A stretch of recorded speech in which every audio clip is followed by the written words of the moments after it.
Hello everyone. आज day 12 है 90 days DevOps challenge का। तो welcome to my YouTube channel DevOps with Krishna. तो आज हम सीखेंगे कि अपने EC2 में वेबसाइट कैसे होस्ट करना है। हमने 12 दिन तक हमने बस ये थ्योरी पे हमने कॉन्सेंट्रेट किया था। ये लाइनक्स कैसे काम करता है, ये नेटवर्किंग कैसे काम करते हैं, कुछ कमांड देखे थे। तो आज कुछ हम थोड़ा mini project type, mini demo type की एक्चुअली होस्ट कैसे होते हैं, सर्वर होस्ट वगैरह कैसे होते हैं। तो हम इंजीनिक्स सर्वर यूज़ करेंगे और हम वहाँ पे अपने EC2 लॉन्च करेंगे, वहाँ पे इंजीनिक्स सर्वर को इंस्टॉल करेंगे, इंजीनिक्स को इंस्टॉल करेंगे और वहाँ पे हम अपना वेबसाइट को लाइव बनाने की कोशिश करेंगे। तो हमें एक EC2 इंस्टेंस चाहिए, फिर हम ऐसे-ऐसे कनेक्ट करेंगे। इंस्टॉल सेटअप अपाची एचटीटीपी लिखा हुआ है ना यहाँ पे। तो अपाची और हम आज इंजीनिक्स करेंगे, यहाँ पे लिखा हुआ अपाची है। तो हम इंजीनिक्स इस्तेमाल करेंगे। इंजीनिक्स वाइडली बहुत लोग यूज़ करते हैं। अपाची मोस्टली ये कम कंपनी यूज़ करती है, क्योंकि इंजीनियर्स के ज़्यादा वो हैं एडवांटेज। हम आगे जाके सीखेंगे जब हम लोड बैलेंसर करेंगे या फिर इन फ्यूचर रिवर्स प्रॉक्सी के बारे में सीखेंगे, तब हम सीखेंगे। ठीक है, आप चाहे तो ट्राई कर सकते हो, अपाची से भी आप होस्ट करने की ट्राई कर सकते हो, लेकिन आज हम इंजीनिक्स से ट्राई करेंगे।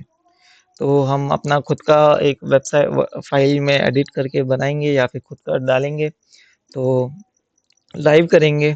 तो हमें पहले क्या करना है, एक EC2 इंस्टेंस बनाना है और EC2 इंस्टेंस कनेक्ट करके उसमें अपने अपाची नहीं है, हम यहाँ पे इंजीनिक्स को डालेंगे। पहले मैं अपाची पे बनाने वाला था, इसलिए यहाँ पे अपाची लिखा हुआ है। फिर मैंने सोचा इंजीनिक्स पे करते हैं, तो यहीं पर एडिट कर देते हैं। हम इंजीनिक्स पे बनाएंगे। सो इंजीनिक्स को इंस्टॉल करने के लिए ये कमांड है। तो यम दिख रहा है ना यहाँ पे, sudo yum update, sudo yum install. Update से क्या होगा, अपडेट हो जाएगा, इंस्टॉल से इंस्टॉल हो जाएगा। अगर आपको इंस्टॉल के मतलब कुछ फ्यूचर में भी आपको भी कुछ इंस्टॉल करना है, तो ये कमांड होगा yum इंस्टॉल। अगर आप उबंटू यूज़ करते हो तो sudo apt होगा वहाँ पे। ठीक है, yum की जगह apt होगा। तो उसके बाद हम जैसे इंस्टॉल करते हैं, फिर उसको आप इनेबल करोगे, फिर स्टार्ट करोगे सिस्टम सीटीएल को पता, मशीन को पता करने के लिए कि हाँ ये पैकेज है। आप पैकेज को इनेबल करो और उसको स्टार्ट करो। सो हम उसको फिर इस पाथ है ये एक, जो उस पाथ में अगर हम डाल देंगे तो हमारा वेबसाइट होस्ट हो जाएगा। तो हम कुछ ऐसा लिखने की कोशिश करेंगे कि welcome to the DevOps with Krishna hosted using nginx on AWS EC2। चलो चलते हैं डिप्लॉय करने के लिए। हम EC2 में जाते हैं, तो ये टर्मिनेट हो रहा है, तो हम शुरू से करेंगे मैंने, ताकि आपको समझ में आ सके। तो लॉन्च इंस्टेंस, हम नॉर्थ वर्जीनिया में, तो हम यहाँ पे क्या लिखेंगे, वेब सर्वर लिखते हैं। वेब सर्वर, ताकि कंफ्यूजन ना हो रहे। वेब सर्वर,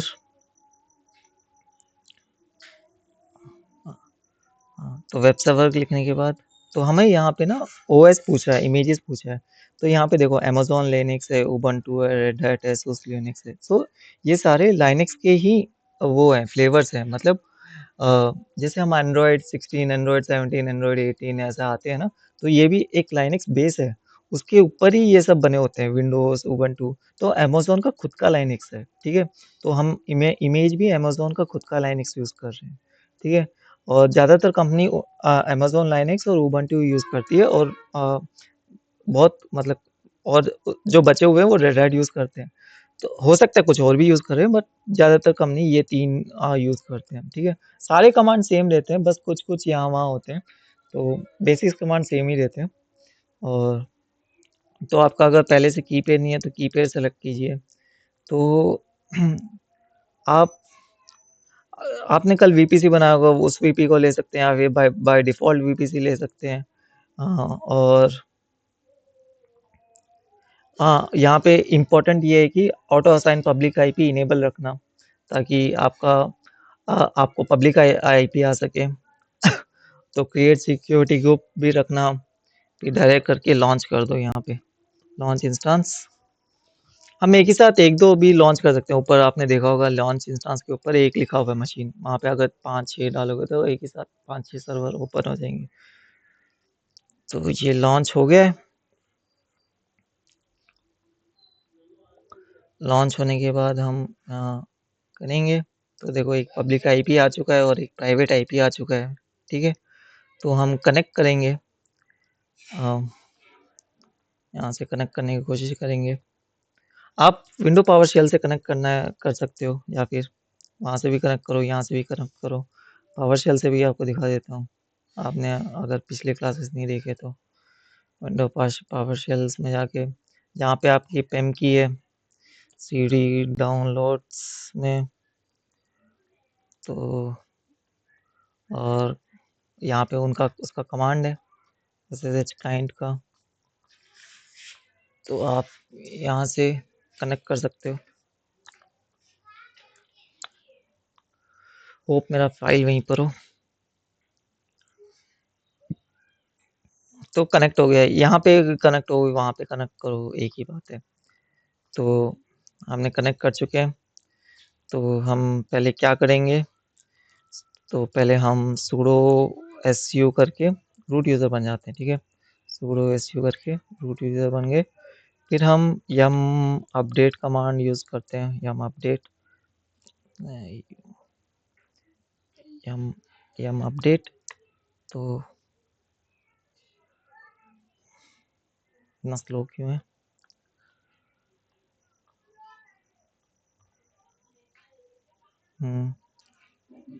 तो yum अपडेट हो गया है। तो नेक्स्ट कमांड क्या है, हमें इंस्टॉल करना है nginx। yum install nginx।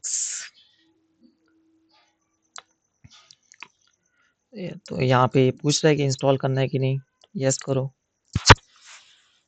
तो अभी देखो ये पैकेज ना बाहर से आया है, हमने जब इंस्टॉल दबाया ना, इसके पास मशीन के पास नहीं है, तो इसने इंटरनेट से अपने अंदर लाके इसको पैकेज को इंस्टॉल किया है, ठीक है। अगर मैं पिंग google.com करता हूँ, google.com,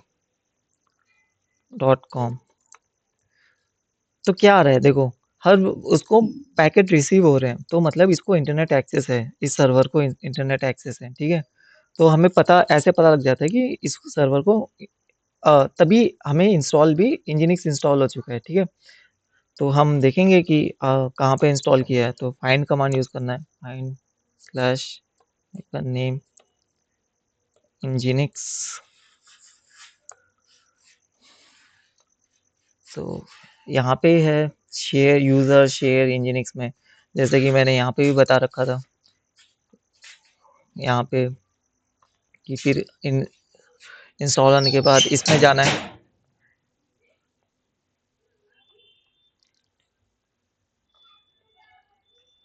यहाँ पे पेस्ट कर दो कमांड, cd मतलब चेंज डायरेक्टरी। तो आप उस HTML फोल्डर में आ गए हो, तो ls करो, यहाँ पे क्या क्या फाइल है, तो यहाँ पे एक index.html है, ठीक है। तो आपका वेब एप्लीकेशन है ना, वेब सर्वर कुछ भी, मतलब कुछ भी होस्ट करना है जैसे आपका, तो उसको ना ऐसी लोकेशन में ही डालना पड़ता है, तभी वो होस्ट होता है। आप अगर आप अपाची भी यूज करते हो ना, तो उसका भी एक पाथ होगा, वो भी आपसे एक पाथ मांगेगा, www डॉट उसका भी शायद वहाँ पे HTML करके पाथ है। तो www/html, वहाँ आप अगर आप अपाची से इंस्टॉल करना चाहते हो, मतलब होस्ट करना चाहते हो, तो वहाँ पे अगर आप यहाँ पे कुछ भी पाथ अपना, मतलब कुछ भी फाइल डालोगे ना, तो ये होस्ट हो जाएगा, ठीक है। तो हमने देखा कि यहाँ पे हमारा index.html है, बट अभी हमने मशीन को बताया नहीं है कि आप इसको स्टार्ट करो करके। सो हमें पहले systemctl enable nginx करना है, और स्पेलिंग गलत लिख दी, systemctl enable nginx। तो nginx का एक वो सर्विस बन, मतलब nginx इनेबल हो गया है, ठीक है। फिर उसके बाद हमें स्टार्ट करना है,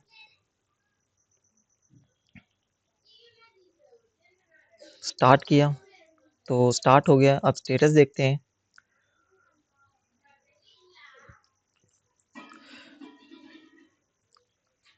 स्टेटस, तो इंजीनियरिंग का स्टेटस मतलब यहाँ पे रनिंग आ रखा है। अब हम देखते हैं अपना आईपी, आप यहाँ पे जाइए, अपना आईपी यूज़ कीजिए और क्या लगता है आएगा? नहीं आएगा, क्योंकि हमें हमने पोर्ट ही ओपन नहीं किया, ठीक है।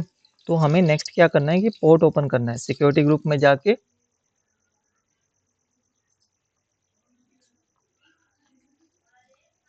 Launch wizard 3। तो यहाँ पे क्या है कि हमने पोर्ट 2020 की है, लेकिन हमें पोर्ट 80 होस्ट करने के लिए 80 और 43 चाहिए होता है, वो तो हमने किया ही नहीं।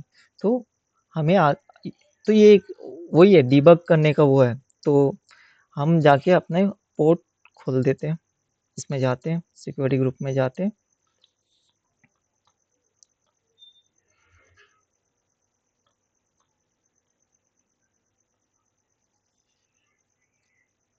HTTP खोल देते हैं, ऑल कर देते हैं, तो सेव रूल्स कर देते हैं। तो अब देखना, अब अपना वेबसाइट काम करेगा। तो देखो आ गया, welcome to nginx, if you see this page your nginx web server. तो हमारा पब्लिक आईपी काम कर रहा है, ठीक है। तो हमें अब क्या करना है, इंस्टेंस में हम इसमें जाएंगे EC2 और उसमें थोड़ा टेम्पर करेंगे। ls पहले ls-lhtr, तो इसको रीड राइट मिल रखा है, देखते हैं, बट यूजर को मिला है कि नहीं देखते हैं। vi index.html, तो हम इंसर्ट के लिए आई दबाएंगे, तो वेलकम टू इंजीनियरिंग्स टाइटल लिखा हुआ है। तो यहाँ पे हम लिखते हैं वेलकम टू। तो ये सब ना फ्रंट एंड वाले लिखते हैं, ठीक है। जब होस्टिंग वगैरह मतलब वेबसाइट वगैरह का जो फ्रंट पेजेस होते हैं वो सब फ्रंट एंड का काम होता है, ठीक है। तो हम welcome to DevOps with Krishna,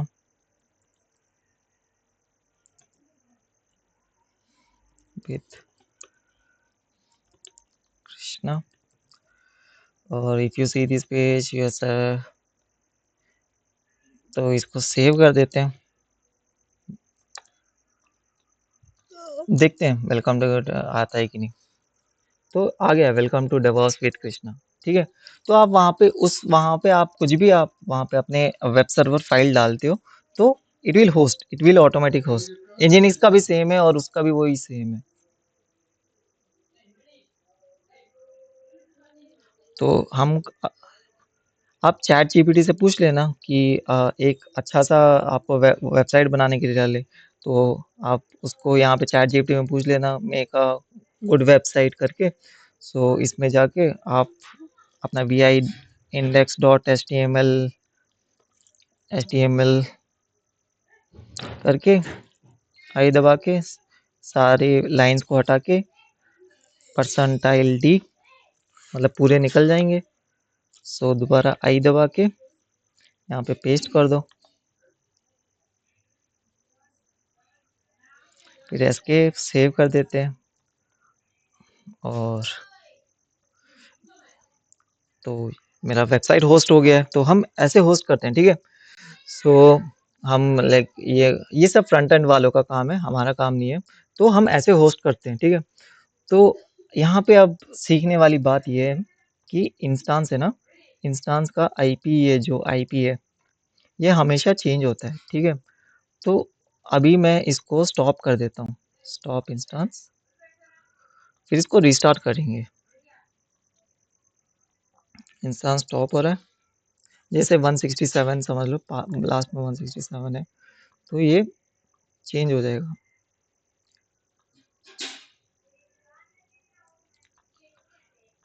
force stop करते हैं।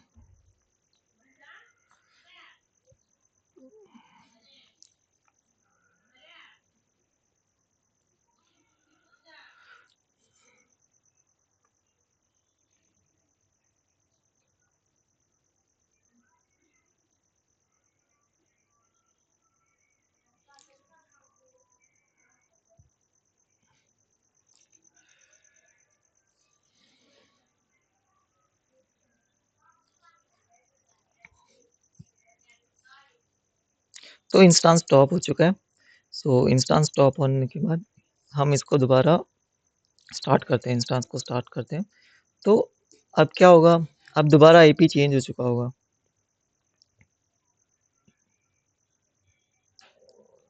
तो अब देखो दूसरा हमारा वेबसाइट गॉन। अगर आईपी चेंज होता रहेगा तो वेबसाइट को पता ही नहीं होगा, मतलब उसको पता ही नहीं होगा, तो इट विल नॉट होस्ट। ठीक है, यहाँ पे कुछ अभी एरर आ जाएगा क्योंकि हमारा आईपी चेंज हो गया है जहाँ से हम होस्ट कर रहे हैं। तो उसके लिए हम क्या करते हैं, इलास्टिक आईपीज यहाँ पे होते हैं। सो उस इलास्टिक आईपी को लोकेट इलास्टिक आईपी। तो बाय डिफ़ॉल्ट एक रीजन में 5 इलास्टिक आईपी होते हैं, ठीक है? तो करते हैं, एलोकेट करते हैं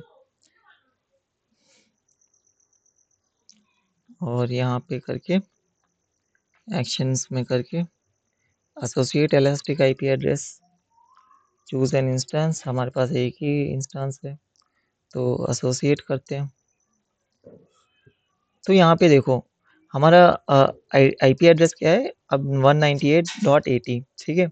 तो अब यही यहाँ पे इंस्टेंस पे एलोकेट हो चुका होगा, ठीक है? तो अब क्या होगा ना, जितनी बार भी आप इसको शट डाउन करके ऑन करोगे ना, अब देखो चेंज भी हो गया, उसका खुद का वो आ गया। जितनी बार भी आप शट डाउन करके ऑन करोगे ना, तो तब आपका एक ही आईपी रहेगा। अभी इसको होस्ट करते हैं।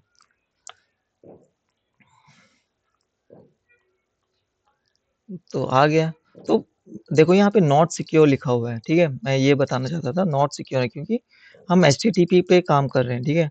अगर हम एचटीटीपी हमें एचटीटीपी एस चाहिए होगा तो उसके लिए हमें सर्टिफिकेट चाहिए होंगे, मतलब एसएसएल सर्टिफिकेट्स वगैरह चाहिए होंगे ताकि हम इसको सिक्योर बना सकें। अभी एचटीटीपीएस के लिए फिर हमें 443 यूज़ करना पड़ेगा। अभी बहुत सारे लोगों को नहीं खुल रहा होगा, तो ये ध्यान रखना कि यहाँ पे एचटीटीपी हो, ना कि एस हो। अगर एचटीटीपीएस हो तो आपका नहीं खुलेगा, एचटीटीपी होगा तो आपका खुल जाएगा वेबसाइट, ठीक है?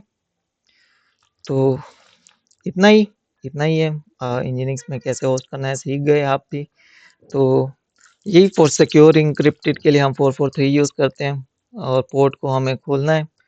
फिर उसके बाद क्या-क्या होता है, ठीक है? वो आईपी को जहाँ पे आपका वेब सर्वर खुला है, वो आईपी को जाके किसी डोमेन के साथ जैसे कि कृष्णा डॉट कॉम या फिर कहीं ना DevOps with Krishna dot com ऐसे से जोड़ दिया जाता है, तो वहाँ से हमारा वेबसाइट रन होता है, ठीक है?